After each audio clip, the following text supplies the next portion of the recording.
Bienvenue dans la 6e case de votre calendrier de l'Avent des historiens et des historiennes.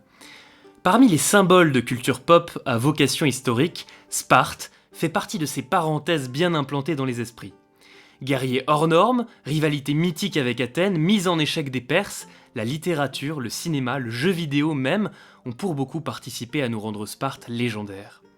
Pourtant, si sa puissance guerrière et ses faits d'armes sont connus, le grand public est souvent peu confronté à l'autre réalité qui causa sa perte. Sparte est un cercueil démographique auquel Thèbes plante l'un des derniers clous lors de la bataille de Leuctre en 371 avant Jésus-Christ. Dernier clou, car oui, contexte. Sparte, c'est l'histoire d'une cité puissante qui mène la Ligue du Péloponnèse d'une main de fer, mais dans le même temps, celle d'une impressionnante perte de vitesse. Les mythes qui font sa gloire font sa perte.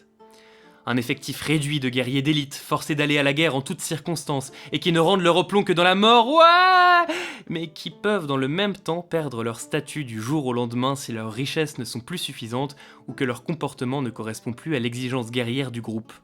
Être spartiate, c'est dur, le rester l'est tout autant. Et au fur et à mesure des années, la démographie spartiate s'écroule. Si la puissance de la cité est fondée sur un petit groupe de guerriers régnant sur des cités ilotes, esclaves, et périèques, alliées, soumises, ce qu'on estime représenter plusieurs centaines de milliers d'hommes et de femmes, Sparte, ce n'est qu'environ 10 000 Spartiates maximum à l'époque archaïque, et seulement moins de 1000 au début du IVe siècle avant Jésus-Christ. 1000 soldats régnant par la peur sur des centaines de kilomètres carrés et des centaines de milliers de personnes. Alors vous me direz, viens-en au fait, et Leuctre ? Eh bien justement j'y viens, puisque c'est à ce moment de faiblesse démographique critique qu'intervint Thèbes. Au début du IVe siècle, Thèbes et Sparte sont en conflit direct. Thèbes fait partie de la Ligue de Corinthe qui se met en tête de mettre le holà à l'hégémonie spartiate. Le roi perse intervient, les choses se calment en 386, mais en 382, Sparte voit l'occasion d'écraser Thèbes, l'occupe pendant 3 ans, se fait éjecter par Athènes. Thèbes reprend du poil de la bête, la tension monte, plusieurs batailles ont lieu et finalement, en 371, Sparte prend la volée du siècle. Thèbes, menée par Épimondas et Pélopidas, oblitère Sparte, qui perd la moitié de ses soldats et surtout la moitié de son territoire. Sparte perd de l'influence, un grand nombre de cités de Messénie qui lui étaient soumises, et se fait un dangereux voisin en ce territoire nouvellement libre qu'elle avait opprimé durant des siècles.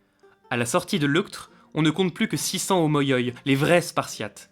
Plusieurs législations seront tentées dans des décennies suivantes, mais jamais Sparte ne récupérera son territoire, pas plus que sa grandeur passée.